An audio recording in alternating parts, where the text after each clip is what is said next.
Franklin, an absolute pleasure to have you here with us. Guys, a pleasure for me to introduce Franklin B, GP from Pantera Capital. Ton of experience and insight and knowledge in the space here. And the topic of today is really to talk about product market fit in blockchain. And there's a top of mind for venture always, especially in, okay, amazing. I want to say we have a rep from everyone.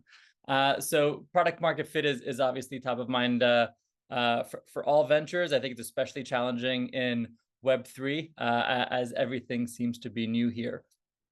But for those that don't know, if we post this later, this is obviously the IC3 Cornell Blockchain Accelerator, and this is a session on product market fit. Franklin, I'd love to maybe start with a brief background on you, and if you could share a bit about kind of how you got into blockchain and kind of your story, that'd be great. Yeah, sure. Thanks, Gil, and great to meet everybody. So quick background on myself. I'm a general partner at Pantera Capital.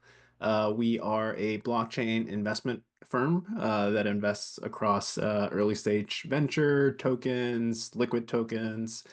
We manage about 5 billion today, and we've backed over 200 companies and protocols across the whole blockchain ecosystem since 2013. So we've been in the game for over 10 years now. Myself, I've been around almost as long. Before Pantera, I was at JP Morgan, where I helped start the blockchain team there, known as Onyx, now known as Connexus.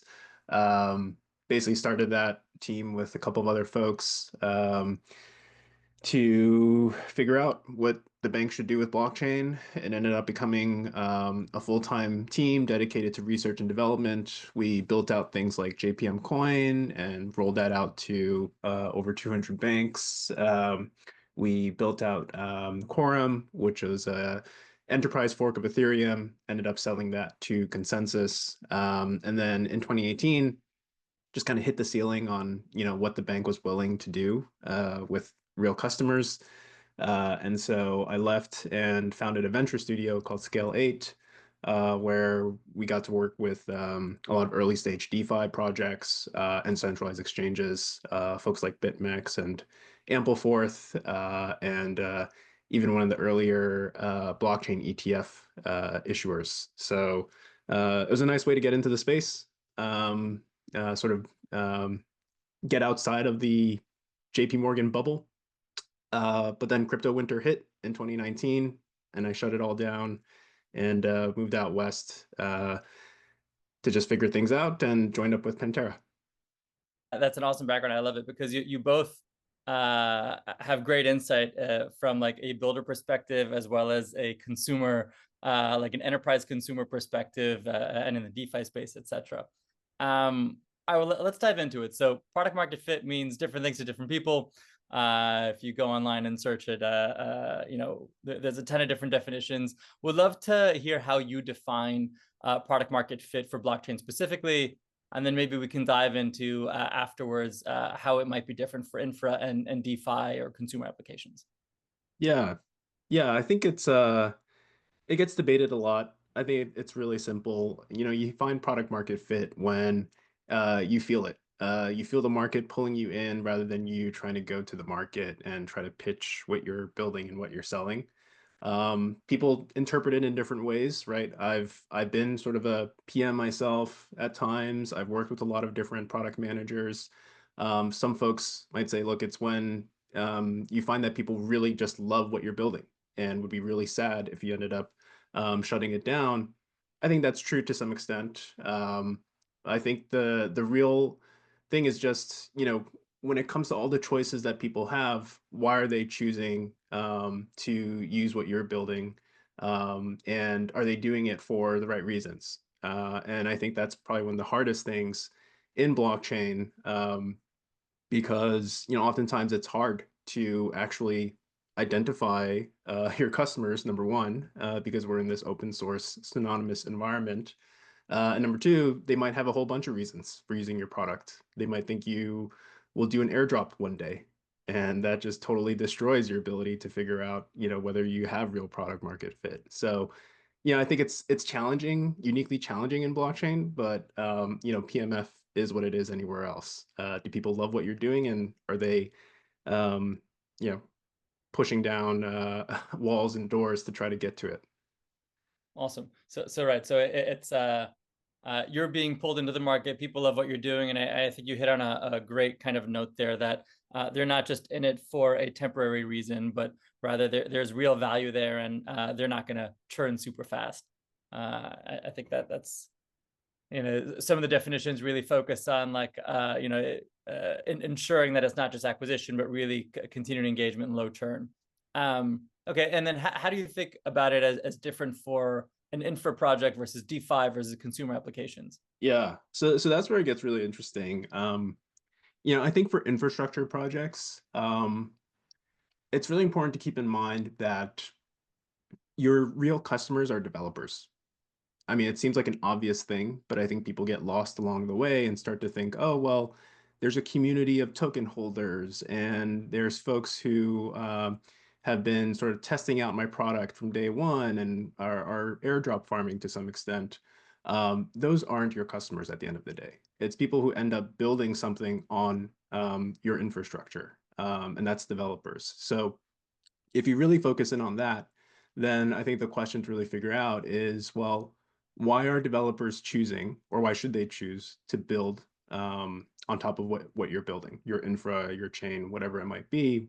And hopefully it's because they can build something there that they can't build anywhere else, right? I think that's the most sort of important thing to see. So are they doing it with real value at risk, or are they just dabbling? And so anytime developers are your customers, the challenge there is, well, developers love to try new things, and they'll try them oftentimes for quite a while. So it's hard actually to get from your product having hobby interests to, are they actually going to spend money to use your product? Are they actually going to commit the next 2, 3, 5 years of their life to build a company and build an application on what you're building? So I think the way you see this is by looking at what high quality builders are doing, right? You're trying to find the signal in the noise. I think of two examples. One is, back in 2020, um, we had two of what I think of as some of our best founders in our portfolio. So Ranil Rumber of Audius, which is a decentralized music streaming platform.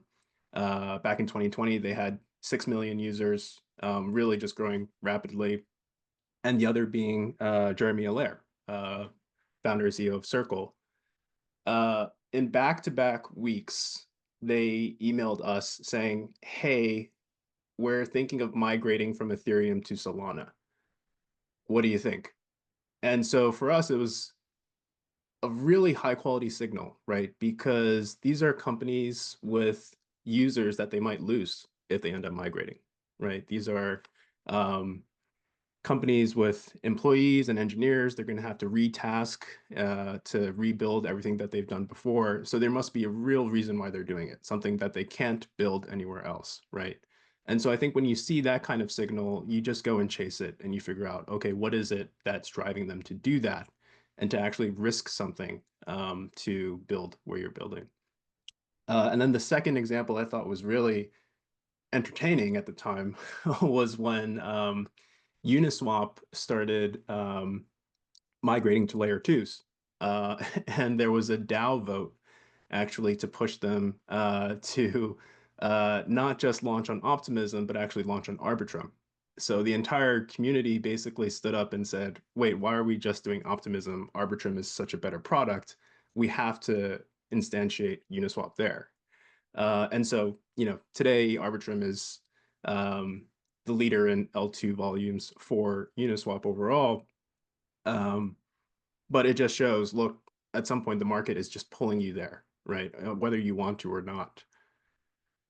So Awesome. that's developers.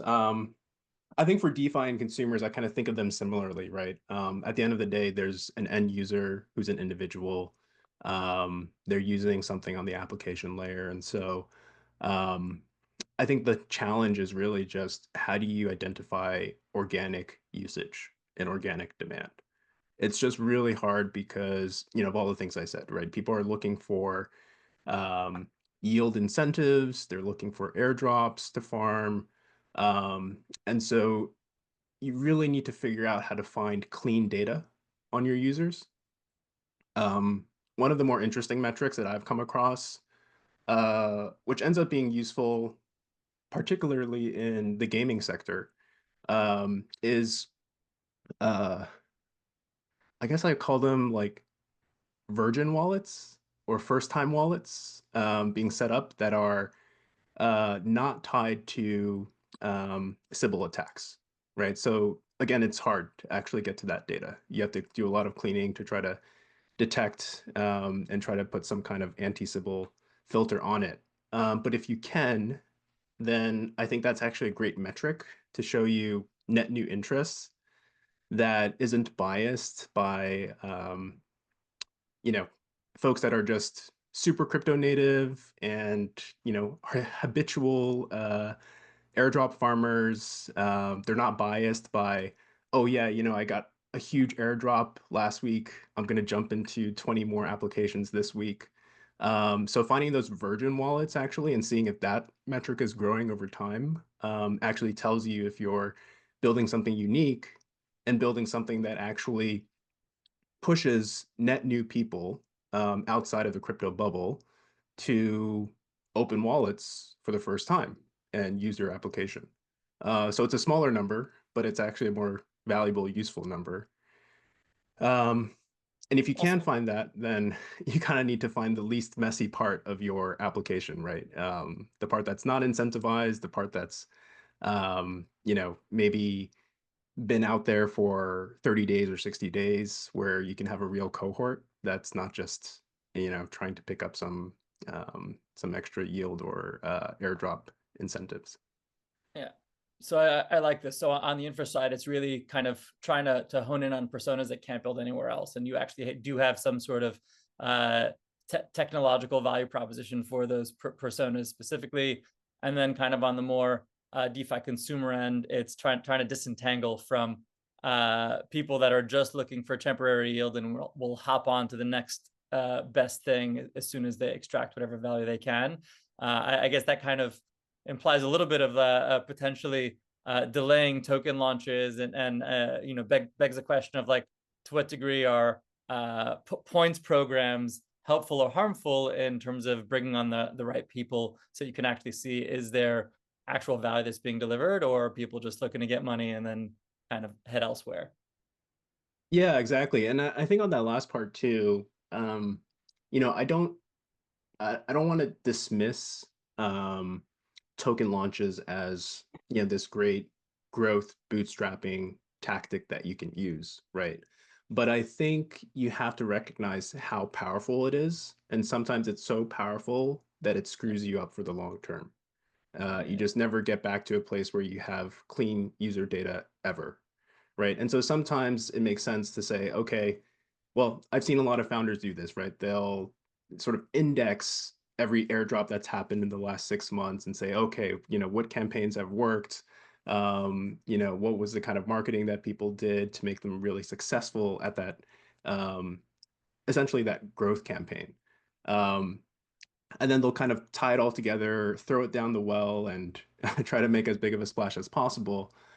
I think it actually makes sense sometimes to pull back on that and say, okay, I'm not going to make this as sexy as it can be or as enticing as it can be, because I'm really just doing this in a measured, thoughtful way where I'm designing cohorts at a time, right? And each one I want to have a very clear sense of this is why they showed up. This is why the data might not be clean. I need to discount it by this much. And that way you can actually get real good data. Right. So I'm optimizing for real users here versus kind of the big bang of people that might not stay with you afterwards. And in fact, I guess if your token price starts to drop, then that can also be a cascading kind of negative effect. Yeah, Um, that's right. That part sucks even more, which is your product might be getting better, but if the price chart starts looking worse, you end up not pulling in the right people for the wrong reasons. all right. So I guess like taking it back to most of the teams here are pre-product. I think all the teams here are pre-product market fit. And really kind of we're building technology layers that can potentially serve different personas and markets. Right. So curious, like, how should they think about choosing an initial market or user segment to target? Do you recommend kind of going after multiple personas and markets at the same time and seeing what sticks, selecting one, iterating, I think that's a big question that people have here now is like, what is the initial market to kind of try and test hypotheses on? Mm. Yeah, I think it's smart to build for multiple customer personas in the early days, because at that point of time, you're really experimenting and you're optimizing for just getting as much feedback as you can. And even, I would say, understanding each of the customers as much as you can before even really going back to the product, iterating on the product, designing, redesigning, etc. Because any sort of design work that you're doing just becomes that much higher ROI after you've had 10, 15, 20 customer conversations, right? Even if not all of them end up being useful directly for you, even that is good data to have. And so I do think being pretty expansionary and casting a wide net at the beginning um, is the right thing to do. But I would say the danger is in lingering too long on this part of the process, and not sort of getting to the point where you're relentlessly prioritizing, right? You're saying, look, there's maybe 5 different personas we might go after. There's whales, or there's institutions, or there's enterprises, or there's retail degen traders, for Fortune 500 buyers. But at some point you have to nail down um, one or two of them and really just double down on understanding them super clearly, getting to the point where you've earned some trust, some credibility, and you get to the point of you're gathering requirements from them on what the product needs to have. I think if you aren't getting to that point, then you're really just, I think, gathering a lot of shallow data that doesn't really get to enough depth for you to know what to do next on your product roadmap, right? And so I think sometimes you can really feel like you're making progress just by the volume of conversations. At the beginning, that's good, but then you really need to narrow down and go deep. On, I think, the question of sort of, um, what markets or geographies to really start with, I think that's where concentration at the beginning makes sense. I mean, just purely from we have limited resources, limited time in the day. I think you do have to pick a market or geography that you have ready access to, and where you can actually benefit from adjacent networks, right? I mean, I think that's something that a lot of folks don't really think about enough, which is sort of, what exists peripherally around that customer in the value chain, or physically, literally around them. Um, because that can lead to your actual PMF and the actual right customer for you to go after. But if you're just dabbling in all of these disparate networks or disparate geographies, number one, you never really get a complete picture of the market you're going after. And number two, you don't get the benefit of these types of customers having adjacent relationships and eventually, hopefully, unlocking some kind of network effect for your go-to-market. Right. Awesome. Okay, so I like this. So initially, definitely exploration. In an exploratory phase, you want to kind of go super wide and have a ton of conversations and gain insight. But once you kind of have insight to start making decisions, then you want to focus as much as possible. And I think that there's like a lean startup, kind of the Andy Rachleff approach of choosing like a niche market that has many adjacent markets. So if you're doing like say payments for institutional, might be adjacent to payment for whales, which might be adjacent for like payments in gaming. And these are all things that are kind of similar to each other, versus going after gaming, AI, DeFi as like these separate, types of things that, learnings from one doesn't help you with the other, and trust and acquisition from one doesn't necessarily help you with the other. So kind of understanding these markets and personas and concentrating and focusing initially. Yeah, and Um, I think, and the last thing too is just having a goal for those conversations, I think is something that people don't often have, right? It's, you've got this sort of freebie and you don't know exactly what to do with it. So you're sort of appreciative of whatever you get out of it. But I think having a real goal will actually tell you if you've gotten real ROI from the conversation, right? And so sometimes it's, I guess I put it in sort of the spirit of like, can you up the ante with that customer? Because that will tell you real signal about whether they care about what you're building and actually want what you're building, right? So up the ante basically means like, okay, you've given me a conversation. Can I raise you on that in sort of a poker context? Can I get you to a second or third conversation? Can I get you to an LOI? Ideally, can I get you to actually committing some money to this, right? And sometimes money is in the form of cash. Sometimes it's in the form of a person on their team who's going to have to spend, 30 minutes, an hour with you to sort of detail out what they need from this, right? But those are all sort of commitment signals. So if you're not getting more commitment signals, okay, that's the real takeaway. It's not, all the nice things that they said about you or all the sort of, hey, I'm open to this or that kind of acquiescence. That's when you get real validation. I love this. This was basically the next question I was going to ask was around kind of what are some hypotheses that people Mhm. can use to test different markets and segments, and this is exactly that. It's like when you're having a conversation, and this makes a lot more sense, I think, for like the infrastructure slash B2B ish types of conversations. Uh, when you're having conversation with a project or a developer to build on you, or to kind of use your info in one way or another, can you get them to commit to something? And if you can, great, that's a commitment. That's a positive indication. If you can't, and they're just delaying or pushing off or asking for more information, then no information is not good information. And maybe it means to like iterate and pivot.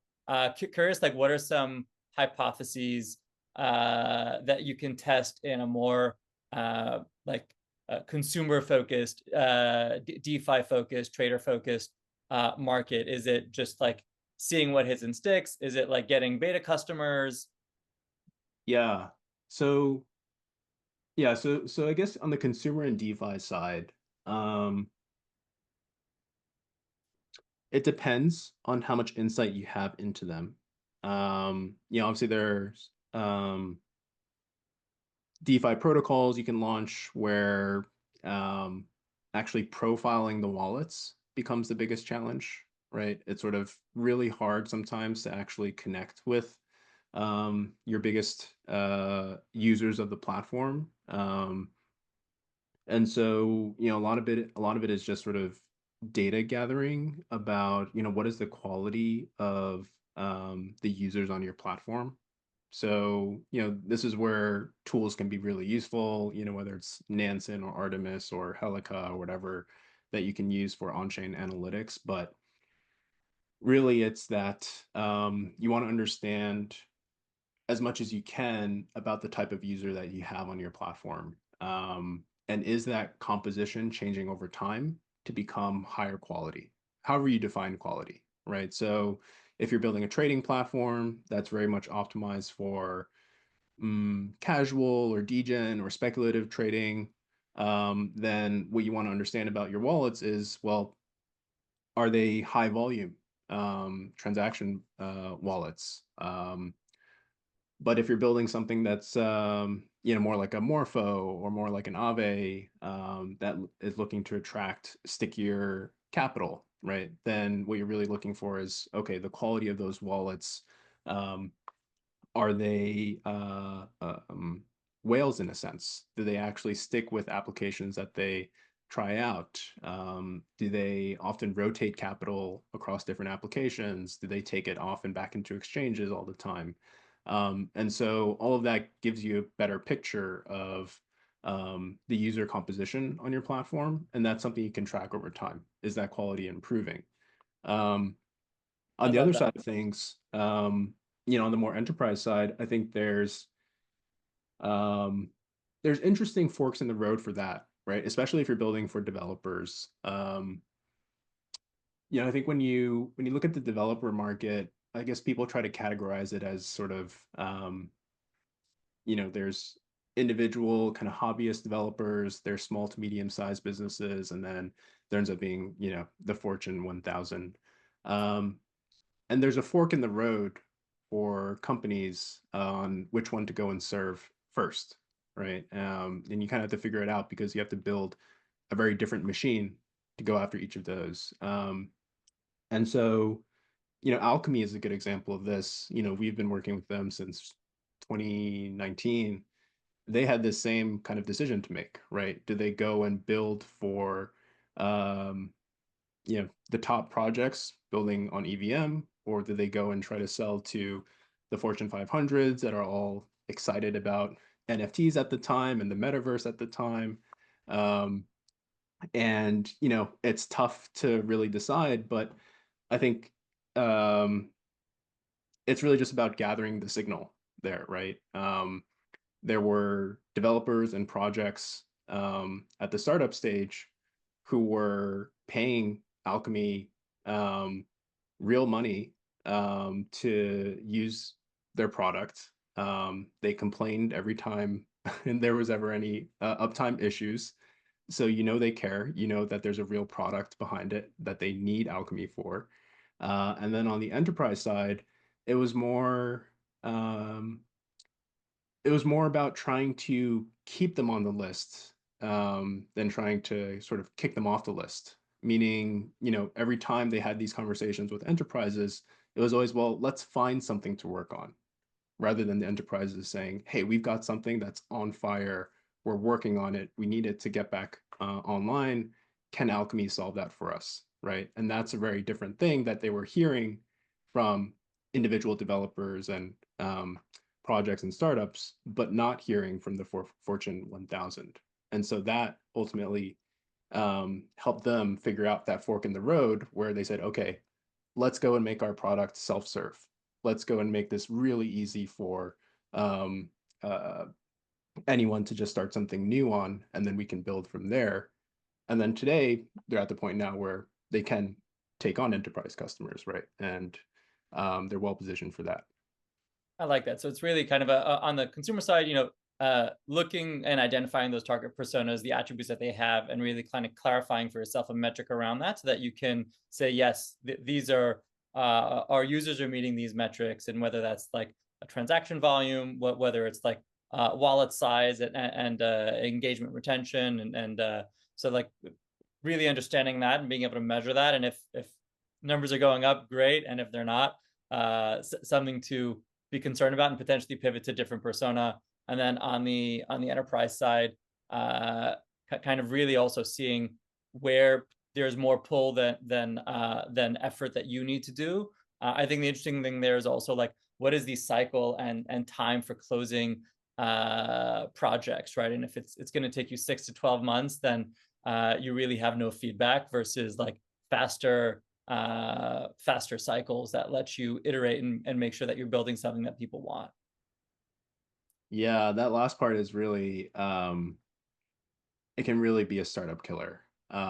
Is not only are the sales cycles, 6 to 12 months long sometimes for, an enterprise contract. I think even beyond that is baking in the time around educating the whole organization, taking some corporate executive from 0 to 10, ideally, to actually be excited about building something on chain or using a new technology.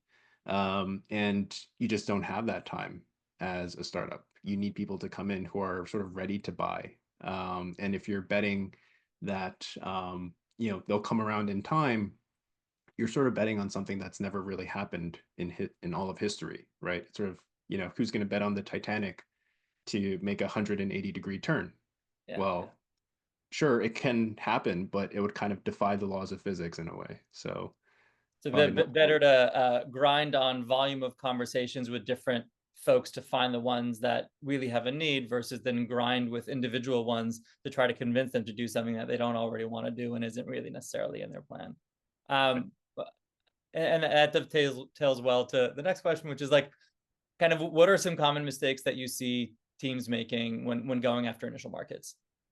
So one of the things I see, especially when it comes to new marketplaces, I think a lot of the things in blockchain and crypto are essentially around building marketplaces, right? It's just bringing together supply and demand. Sometimes it's through a smart contract. Sometimes it's quite literally through, creating a platform, centralized platform. Um, and I think the mistake that people make there is lingering too long on one side of the market and feeling like they're making progress. So a good example of this is, back in, um, you know, say 2020 or so, when folks were pitching tokenized real estate or security tokens generally. And what was really easy about that marketplace was the supply side. It's just, hey, look, folks would love to sell you a fraction of their assets, right? It's money at the end of the day. Um, but the demand was just really hard to source, and no one really sort of cracked that at the time, um, for good reason, right? I mean, it was just sort of out of sequence, number one. And if you really dove into it, anybody who was interested in investing in real estate for, 6 to 8% a year was not the type of investor who was willing to take on a nascent technology stack or the risks of smart contract hacks, right? You want to be paid probably something more like 20, 30% a year to take on that kind of risk. Um, and so I think misdiagnosing the market and not realizing where the scarce part of the market actually is, really just ended up tanking founders in that space because you felt like you were making a lot of progress, right? Hey, I've accumulated billions of dollars in supply and assets ready to tokenize tomorrow. But really, you had nothing because there was no other side of the market to that. Yeah, I think it's an interesting analogy to like Web2 marketplaces, Uber and others, where it's like they would almost see the supply side themselves because really you need to test for demand. And we see this actually with AI data marketplaces, a lot of the DeepIn stuff. It's like, okay, you can collect a whole bunch of data if you're willing to pay people, but this is all for naught if someone isn't actually willing to pay you to use it for training or else other use cases. Okay, I guess along those lines, then how do this is blockchain. We're building new markets kind of every day in the hopes that there will be users, right? How do you think about like trying to build for a market that doesn't exist yet? And, I think like Eigenlayer, for instance, which was building like AVS infrastructure for decentralized apps. But, AVS didn't exist. The Eigenlayer was inventing this thing. So how do you think about kind of finding product market fit when you're building for a market that isn't there? Ooh, that's a really good question. I would say I would say that if the market truly isn't there, don't build for it. But that's rarely the case, meaning that I think there's always a part of the market that's sort of laying dormant, because they haven't realized that there is a market that could serve this need, right? So even with Eigenlayer, I think it's still up for debate, right? Whether AVSs will ultimately find product market fit, or sort of scale up to the point where it meets expectations. I don't think that's it. It is technically controversial, I guess, but I don't think the Eigenlayer team would think it's controversial. Yeah. I think they know this is the challenge they need to go and solve. And so, I think what they did well was diagnose a real need, and a real customer persona, which is developers who are building applications that don't have a particularly direct need for economic security, right? That's willing to sort of have an indirect kind of solution for that. And you can say all the reasons why.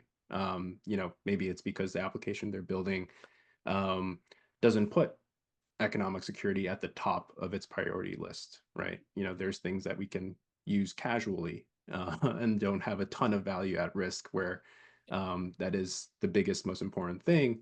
Or, you know, there's a thesis that the mechanisms behind Eigenlayer actually are just as or good enough. Uh, Everything else that we have in terms of securing decentralized networks. But I think that's the real sort of insight that they had, right? It wasn't that, oh, this market doesn't exist, let's go create it. It's that there is this market that we don't recognize yet. And we define that by this sort of unsolved need. And so I think that's the critical piece, is if you can really identify and validate that unsolved need, then it's worth building. But how do you actually bootstrap a market that doesn't fully exist or isn't fully legible yet?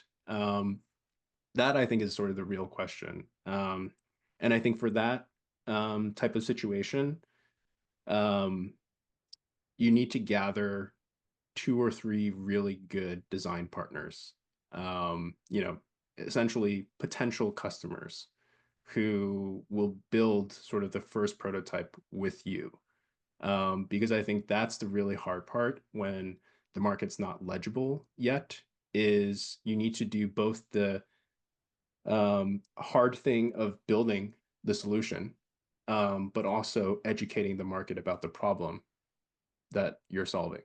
And you can't do that unless you have a customer that you can put forward as, hey, this is what it looks like. If you look like this, and if your problems look like this, that's what we're going to be solving. Otherwise, it's really hard. You're just going around talking about something that no one understands or recognizes. Yeah, I love that. And then I think that kind of brings us back to earlier we were talking about, okay, you're going after these target personas. Initially, kind of, can you get these design partners that are willing to commit their time and effort to support you for the promise of what you're building? And I think it's something that's really important for all of our teams, is to have like those 2 or 3 design partners that help inform your product roadmap and your strategy overall. And if you can't get that, then that's potentially an indicator that you need to change what you're building, or try to get different types of design partners that really can be an example to that. I think the one corollary there is also, the path that Eigenlayer took was to kind of vertically integrate and build their own design partner. And I guess like, Mhm. but that's also really hard to do, because you're now building your platform as well as a product, and in the hopes that overall this thing is going to exist. So the easier path definitely sounds like finding these design partners. And I guess if you can't, or if you want to be able to show them kind of what's possible, that then vertically integrating, building the application on your own platform as well. Yeah, exactly. And um, yeah, and I think it's also okay to be wrong Yeah, about, your solution meeting the market where it is. I think the other benefit of having these kinds of really close design partners is they can just hopefully just straight up tell you, hey, look, we're not going to use this thing. And if, that's someone who you've built up this great relationship with already, and even they won't use it, you might be building the wrong thing, or you might be too early. And that's actually good data, because it means, okay, there's a spectrum of things you can go build right now. Build something that is less complex or less decentralized or easier to use or whatever it might be, because you have to meet the market where it is ultimately. awesome. Um, I've got a few more questions, but I'm actually happy to maybe open this up to the team here first, and if see if they want to ask questions about kind of their specific projects and product market fit, and then if we have time, I'm happy to keep going on additional questions. So guys, if you have a question, feel free to raise your hand or unmute yourself and ask away. I had one question. Yeah, go ahead, Conrad. You talked a bit about sort of the trade-offs in terms of timing between closing a large corporate could be months to a year plus of socialization to get someone. We've had a lot of luck getting engagement from very early stage startups like ourselves. But when they also don't have anything built out, they're obviously happy to have a conversation with you. Could you talk a little bit about the ideal mix between people who are starting out like you and happy to have chats, people who are a little bit further along in terms of having product, protocol, something tangible that they could actually make a trade-off if they want to use you, and the big customers that will take a long time, but are obviously hugely valuable if you get them? Yeah, it's a really good question. And Conrad, what are you building? So Sparsity is like a layer 2 roll up and infra play designed to accelerate generalized compute. So we have use cases for DeFi, AI, and gaming, things that are highly computationally intensive. Obviously, 95% of Web3 is DeFi. So we have kind of the issue you've been talking about of we expect the demand to come, which is super dangerous. So we're trying to validate as much as possible. I don't know necessarily that there's an ideal mix. I think it's sometimes nice to have other early stage startups help validate it from a pure sort of quality of the product and general feedback on the experience. But you're going to gather probably very little signal on the market validation side of things and the willingness to pay. You can't make money from people who don't make money at the end of the day, right? And I think alongside that is, when you're in the position you're in as a founder, you've got scarce time and resources. You're also taking on duration risk when you are taking on other early stage startups as your core customer base, right? Because you're betting that they'll make money or figure out their business model so that you can figure out your business model. And so however long they take, you're automatically going to take longer, right? Now, I think what that means is that, it's still a great population to go after, but you really want to select for ones that have real users, will give you solid data, and have a bottom line that they're trying to optimize for, right? Because that will tell you, okay, what they see is your product can help them deliver more revenue to the protocol or the company. Your product can cut costs, or your product can open up new features that will help them do one of those things for them.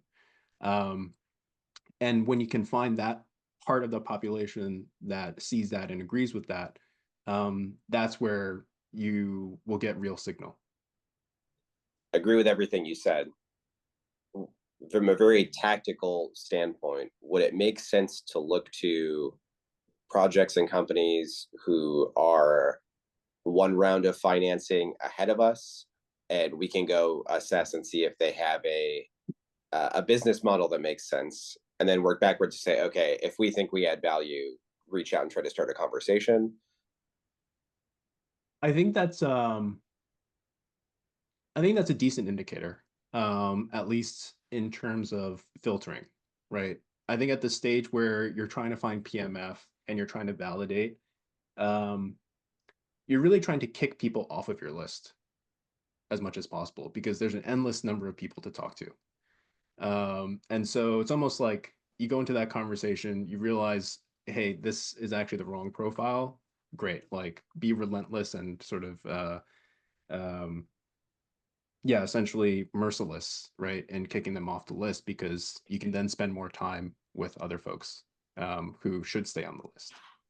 Yeah, time is the most valuable commodity, right? So yeah, and I think Franklin also kind of mentioned a little earlier, like if the signs that you're looking for are design partners and metrics around users, then look for the same thing with these guys, right? Do they have design partners? Are they live with a test net? Like, what are their metrics? And if they have the indications of product market fit, then like that's likely viable. And if they don't, then it's issues. Yeah, and along the same lines, are they looking to use your name more than you're looking to use their name and their insight and their advice, right? Yeah, great addition. Thank you both. Yeah, definitely. There's a question here from Leah. She's with BitGPT. BitGPT is building kind of a network for, she can't speak, so I'm speaking for her. They're building a network of AI agents based on kind of a proprietary approach they have for auto fine-tune training small language models. And kind of her question is like, there are, seasonal trends and hype cycles. We're seeing a ton now, I guess, like on the regulated finance side with kind of sentiment in the US. There's also obviously AI. How do you, or how should one maintain product market fit or think about product market fit without being too drawn into hype cycles? I think like there's a pullback now on meme coins and agent meme coins, etc. And to what degree should, I guess, teams focus on trends for capturing retail interest, investor interest, developer interest versus trying to be more kind of quote unquote authentic, but then going against some of these trends and narrative? So I think there's a wrong way to use the hype, which is to sort of alter your product roadmap to meet the hype. I think that's one wrong way to use it.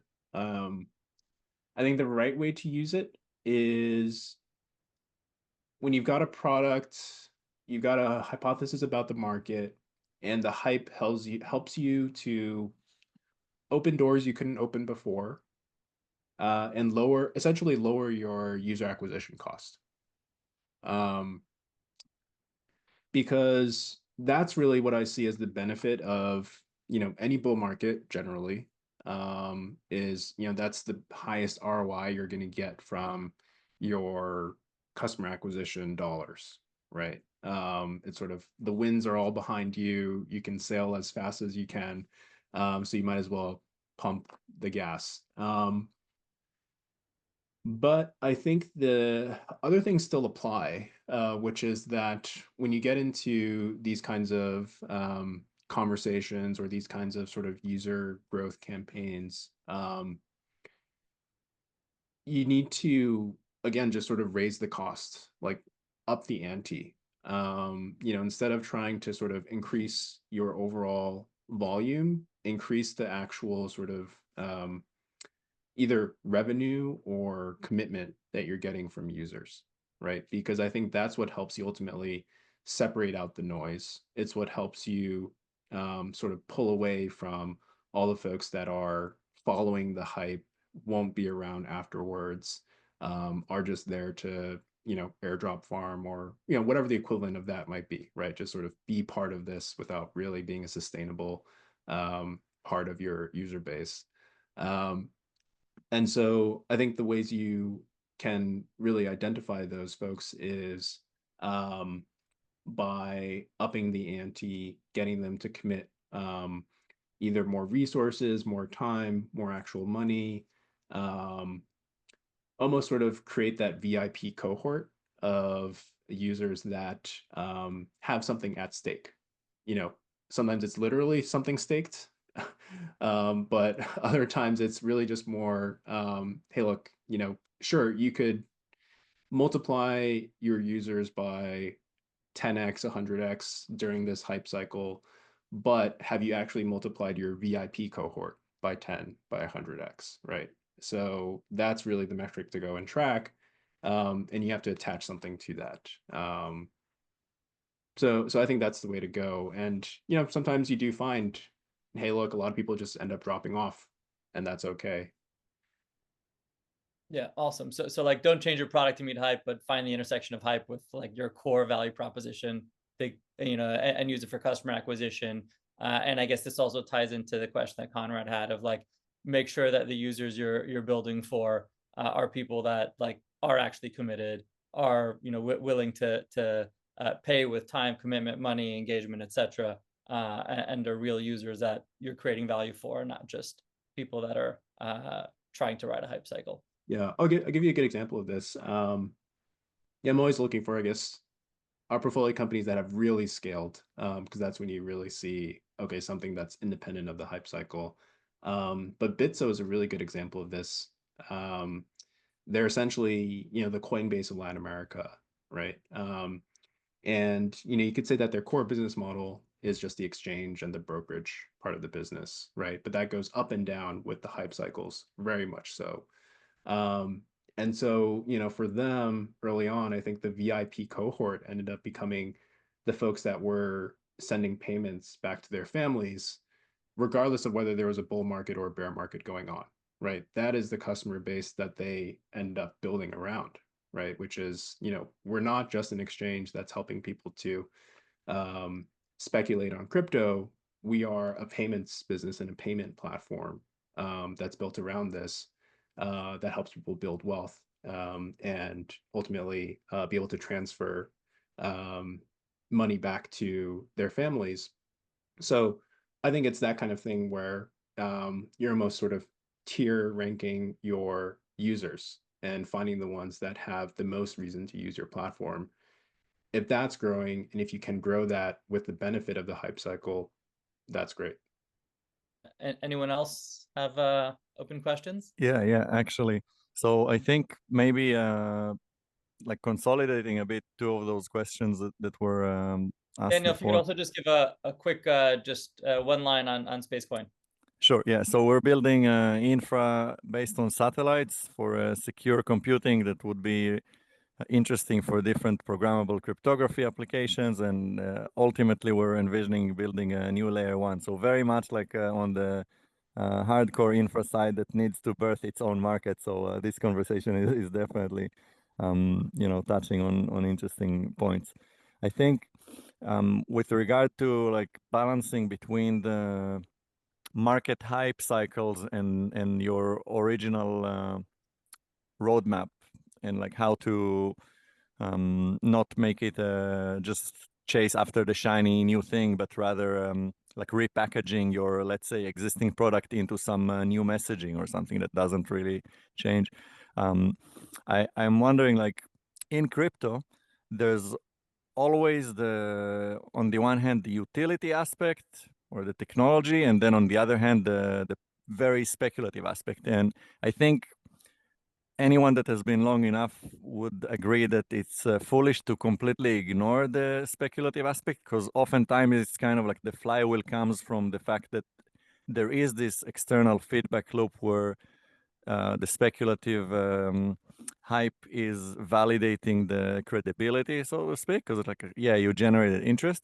And as an infra developer, I'm wondering, like, what would you reckon is the right balance to strike there between having, let's say, like a design partner that is with a strong brand and you are like looking to benefit from that partnership, but then also like not making it something that you end up finding yourself like chasing a shiny thing, basically. Yeah. Got it. Yeah, there's a lot there. I would say the right mindset to have, from what I've seen, is using specific tools for specific purposes. So with your design partner, I think it's very straightforward what the purpose of that is in your tool set, right? It's someone who can give you really candid feedback, someone whose requirements you can really understand deeply and feed straight back into your product roadmap, ideally.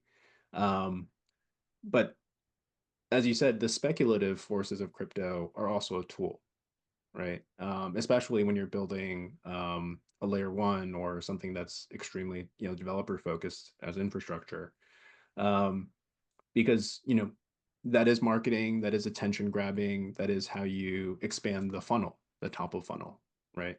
But that is the specific purpose of it, is it's a top of funnel tool. It's not a bottom or mid funnel tool.